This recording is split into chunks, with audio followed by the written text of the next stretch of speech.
comment gérer vos immeubles à distance. Si c'est un sujet qui vous intéresse, je vous invite à rester connecté jusqu'à la fin de cette vidéo. Je vous dis à tout de suite les amis.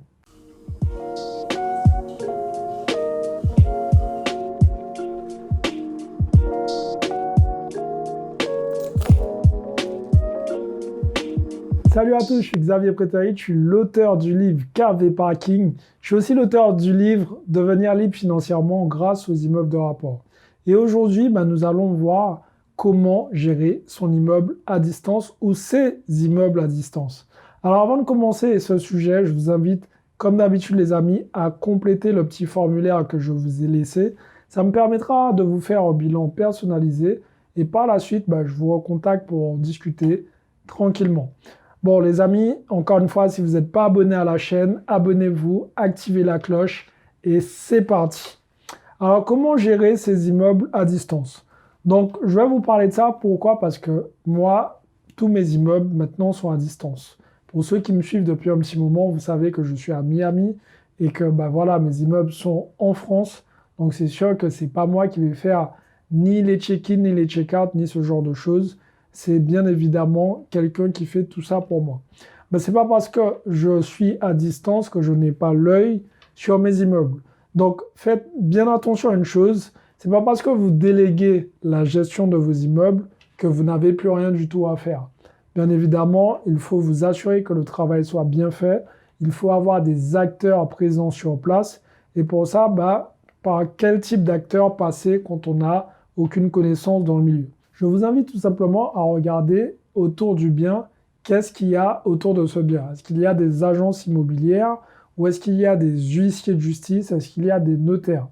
En fonction des différents acteurs qui sont présents sur le bien, je vous invite soit à passer par un huissier de justice. Moi, je fais gérer tous mes biens par un huissier de justice. Donc lui, il se charge vraiment de s'occuper de la gestion complète, c'est-à-dire qu'il fait aussi l'entrée-sortie des locataires en faisant l'état des lieux. Le gros avantage en passant par un huissier de justice, c'est que s'il y a un problème, il sait déjà plus ou moins quel profil de locataire qui pose problème, puisque les huissiers, bien évidemment, ils ont déjà une certaine liste des personnes avec qui ils ont eu certains litiges. Donc, bien évidemment, le but, c'est pas qu'ils me remettent ces personnes dans ces appartements pour qu'on puisse avoir des problèmes par la suite. Vous avez la possibilité aussi de passer par les notaires. Ce qui est bien en passant par les hommes de loi, ça rebute un peu les mauvais payeurs, les mauvais locataires. Tout simplement parce qu'ils savent que la base de données n'est plus la même et finalement, ils vont pas directement se jeter dans la gueule du loup.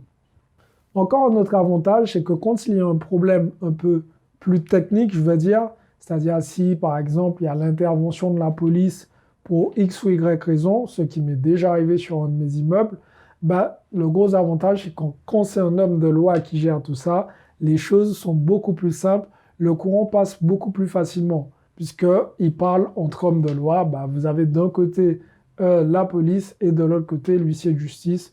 Donc, ils arrivent à se comprendre et ça, c'est plutôt cool quand vous faites de la gestion locative. A contrario, si vous n'avez pas d'huissier qui peut gérer ou de notaire qui peut gérer vos biens, je vous invite tout simplement à passer par une agence immobilière. Il y a des agences immobilières qui s'occupent vraiment de faire votre gestion de A à Z. L'idée, quel que soit l'acteur avec lequel vous allez travailler, c'est de savoir est-ce que ces gens-là travaillent avec des entrepreneurs. C'est-à-dire demain, s'il y a une fuite d'eau, est-ce que quelqu'un pourra intervenir? Alors, si les acteurs avec lesquels vous travaillez n'ont pas d'entrepreneurs sur la main, je vous invite tout simplement à aller sur l'annuaire et chercher des entrepreneurs. L'idée, c'est de trouver des entrepreneurs qui font tous les corps de métier.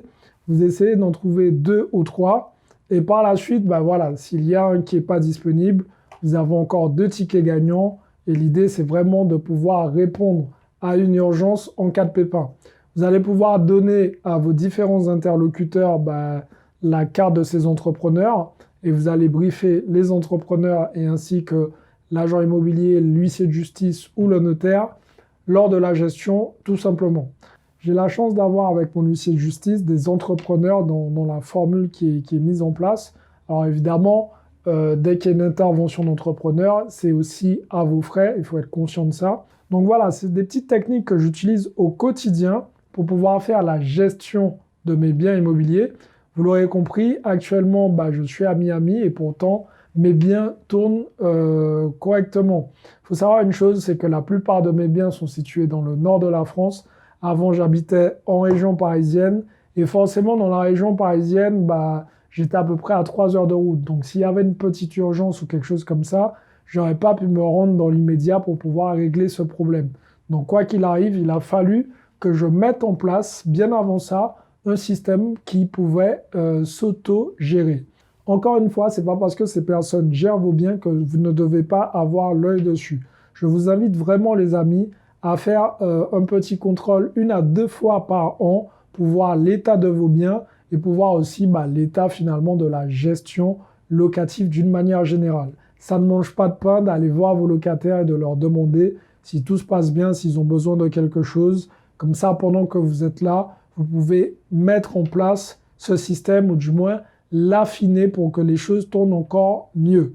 Voilà, ce sont des techniques que j'utilise pour moi-même faire ma gestion locative au quotidien et ça fonctionne pour moi. J'ai encore plein d'autres techniques que j'utilise dans ma façon d'investir, dans ma façon de gérer mes biens immobiliers et tout ça, je vous l'explique dans la formation Immeuble de rentier. Donc, si vous souhaitez aller plus loin, si vous souhaitez aussi vous utiliser mon expérience pour passer au niveau supérieur, je vous invite les amis à cliquer dans la description et rejoindre la team Monopoly. C'est tout simplement des investisseurs qui ont commencé déjà à acheter pas mal d'immeubles de rapport. Donc voilà les amis, j'espère que cette vidéo vous a plu. Si c'est le cas, mettez-moi un like. Abonnez-vous à la chaîne en activant la cloche, c'est très important. Comme ça, sur les prochaines vidéos, vous serez parmi les premiers à être informés. Et pour les autres, comme d'habitude, pas de mystère, il est temps pour vous de passer à l'action. Parce que si vous passez pas à l'action, les choses n'ont pas changé. Demain, ça reste pour les faibles. Ciao tout le monde.